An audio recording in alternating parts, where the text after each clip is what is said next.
Avengers Endgame. Hi everybody, welcome back to my film journal. Today I'm going to talk about Avengers Endgame, a film which has been talked about to death, and I'm sure I won't be saying here anything that you haven't already heard from a lot of other places. Obviously, everybody on planet Earth is talking about this film. It's going to become the #1 highest grossing movie of all time, not adjusted for inflation. But I'm just going to let out a few thoughts, what I thought about it, a defense of the film for people who maybe felt underwhelmed by it. So I'll begin here. I actually first saw Iron Man when I was in 8th grade. And you better believe it, I was absolutely pumped. And for all of us there, it didn't seem like it was any other real big aberration from the superhero norm of the past 5 years. I mean, a few years earlier, we'd all lined up to see X-Men 3. We'd all lined up to see Spider-Man 3 and Ghost Rider. You know, that was a big hit in February of 2007 with me when I was in 7th grade. And when Iron Man came out, I remember sitting there with all my buddies, you know, and my mom had driven us there, but she still had to sit up in the front row away from us because even though she was our ride, we didn't want to get our style cramped by sitting next to somebody's mom, right? I remember sitting there and waiting till the end of the credits because I knew there was going to be something. And when Nick Fury from the Ultimates comics came out, I was thinking, well, that's pretty cool. That's a fun Easter egg. I bet I'll never see an Avengers film. And there was a comic book podcast I used to love to listen to in those years that was on Spill.com. It was called LEOG, League of Extremely Ordinary Gentlemen. It's not around anymore, but it was a great podcast. And I remember them debating the idea of Avengers film and saying this Avengers film is not going to happen. It's going to be a mess. You'll never believe it. Do you think Spider-Man 3 was a mess because it had 3 villains? Just wait till you see it Avengers. It's going to be horrible, and I bet Iron Man won't even be in it, let alone, look, here we are, 2018. We have the absolute mecca smorgasbord extravaganza of anything you could ever expect in a superhero film. And though we've seen in Infinity Gauntlet everything you could possibly imagine from a superhero film, Spider-Man flying around on a planet, catching all the Guardians of the Galaxy, you know, Bruce Banner running around in a Hulkbuster armor to fight off an alien invasion in Wakanda. Shit that if you had told me this back when I was in 8th grade that I was going to see this one day, I would have, number one, thought that I'd been married and having children by the time I was 25 like I am now. Would have believed that I probably wasn't going to be even into superhero films anymore. I remember looking at my computer with dismay when I would be roaming on comicbookmovie.com when I was like in 6th grade, seeing that Captain America, the Winter Soldier, was going to come out in 2011, or Captain America, the First Avenger.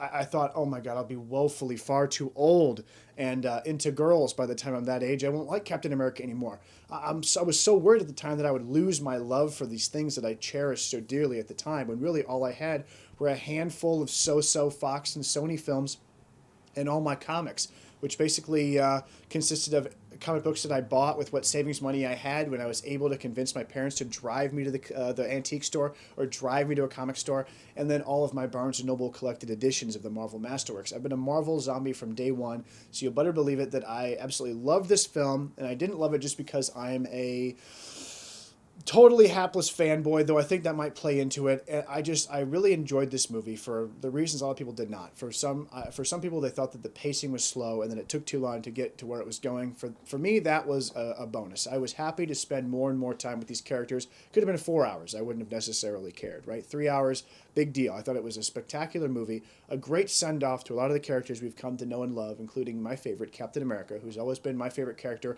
Ever since, just arbitrarily as a kid, I saw him on a beach towel and I picked out, that's going to be my favorite superhero. And somehow that's just carried through for the rest of my life. And here they've done such a great job. Chris Evans has done a wonderful job as Captain America.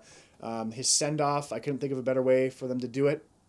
I actually thought that it was so good that it actually sort of overpowered and outshined Tony Stark's sacrifice at the end. I really enjoyed his final words of "I am Iron Man" before he saves the universe. But Downey's decision to not speak or say any words as he's confronted and surrounded by all those people that he's loved, who he's encountered over the past 10 years of films, I thought that was a little morose in a way that it didn't have to be.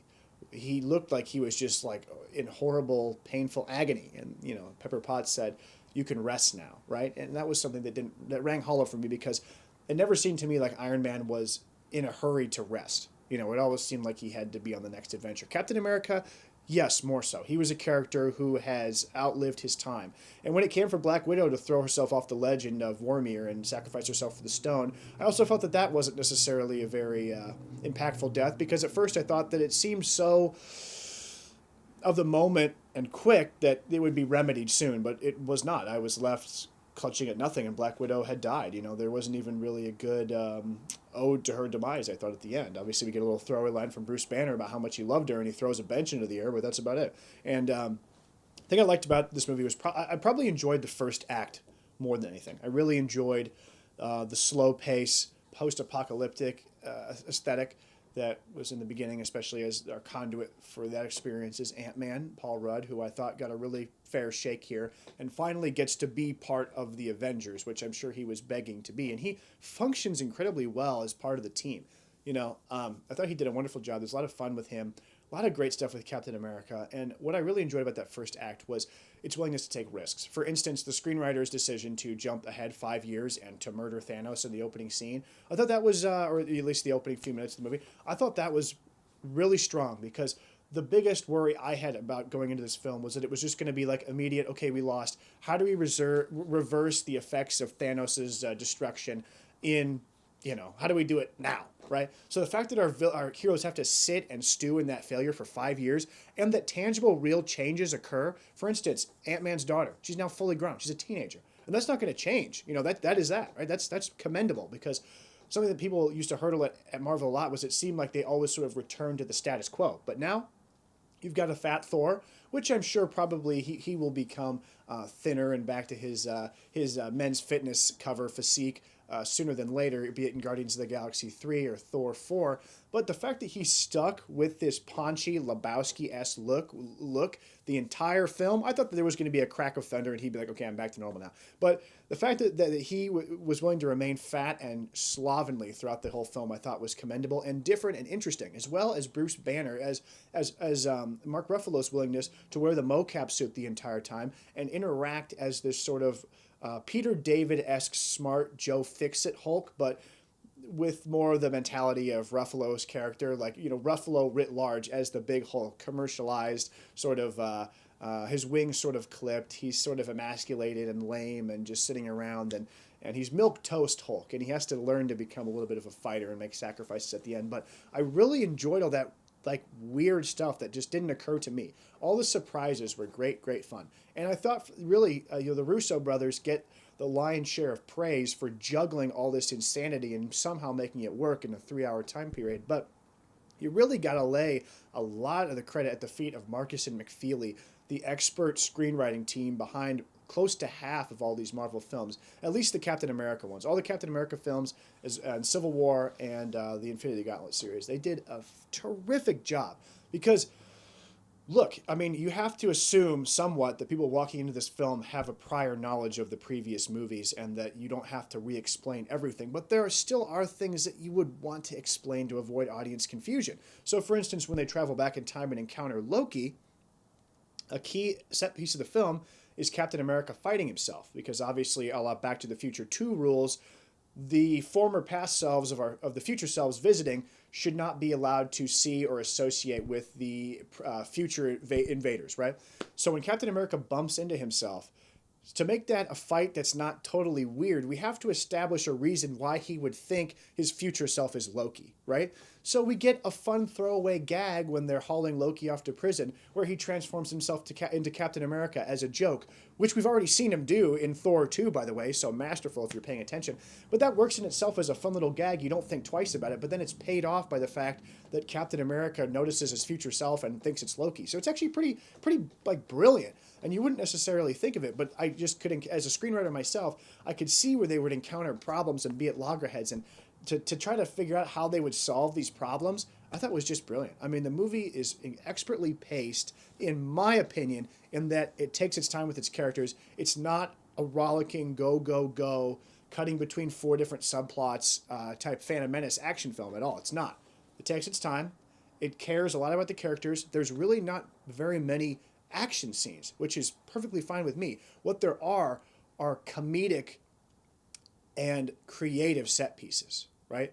There's the idea of having to heist all of these Infinity Gems out of the hands of the past films, also is a convenient way to give us a little greatest hits montage before we say farewell to a lot of our former Avengers. But it's exciting without having to throw a single punch, which is commendable, right? So I really enjoyed this movie. I couldn't think of a better send off for Captain America. And there was a moment there at the final battle with Thanos, who, unfortunately, since it's his past self that's coming back to rectify the situation at the end, it does ring a little bit hollow. He becomes more of the traditional I'm villainous and I'm going to destroy the world kind of Marvel villain that we've seen before, rather than the cool and calculated philosophical villain of the former film. But in that moment when Captain America is the final man standing and he gets to hold Thor's hammer, which I thought, wow, that was really. They finally gave him a way to hold his own in a battle, because when he started throwing his shield at Thanos, I was like, nice try, Cap. It's a gallant effort, but you've got the Thunder God over here and Iron Man shooting lasers at him. I don't know what you're going to do. So when he finally was able to wield that hammer Mjolnir, which was set up in Avengers 2, by the way, as I'm sure all real fans know, it was such a great moment that I felt like, well, he's definitely going to kick the bucket now, because they've gave him his big screen stopping moment. He's got to die, and when he stands up there at the end to face Thanos and his horde alone, I thought, here comes the Optimus Prime moment. Here comes the John Wayne and the Alamo moment. But that didn't actually happen. He got to survive the battle, and he ended in the most cathartic way possible, because I think at the end of the day, we all understand that Captain America is a wayward, lonely, lost soul out of time. And I thought that he was going to be the one to throw himself into the Vormir hole and basically say, hey, I've been living on borrowed time for 10 years. I should have been dead in that ice back in 1945, but I'm not. But he was able to really fulfill, man, he served his country. He did his time. He did his duty. Why not let the guy blow off some steam? And it worked. A lot of nostalgia, a lot of great fun dialogue. I don't know how you piece together the insane machinations of this plot, and also find time to punch it and kick it up with fun, interesting dialogue that's not just goofy and funny and just going for a low, cheap laugh. It's all, for the most part, character informed, which is really good. And everybody gets their moment to shine somehow. That's something that everybody always says about these films. They go, somehow everyone gets their moment to shine, which they'll say that offhand, like, hey, that was pretty great, but that's not easy to do.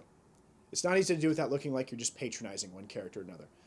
And if I had to find them guilty in any area, they would probably be in the area of War Machine and Rhodey. He seems to be horribly periphery and doesn't seem to necessarily have an arc, or he kind of just seems like he's hanging around. And as far as sending off the original Avengers, I couldn't think of a better way to do it. So, wonderful movie. I really enjoyed it. I don't know if I have to take a break from Marvel films for a while.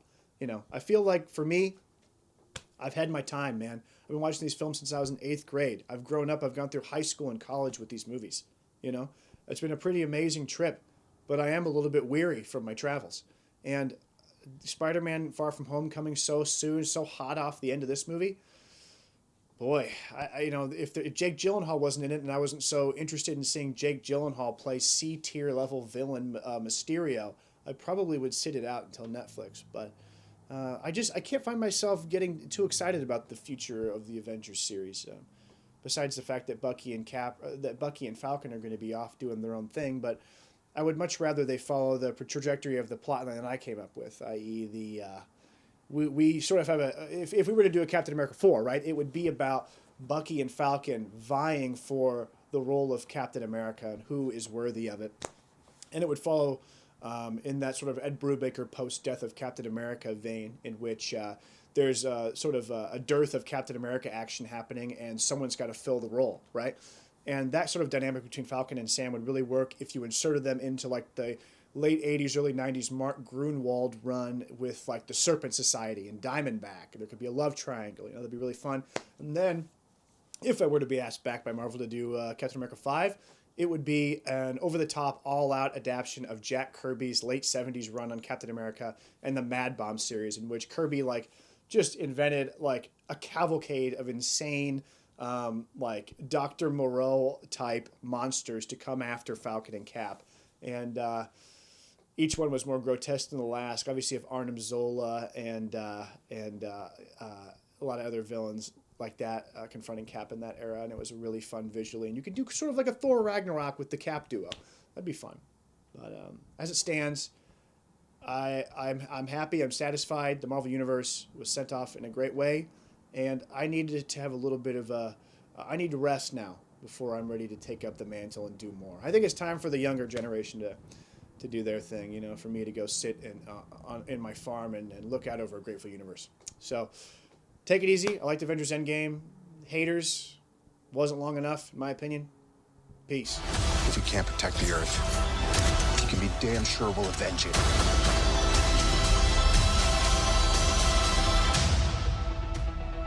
Whatever it takes.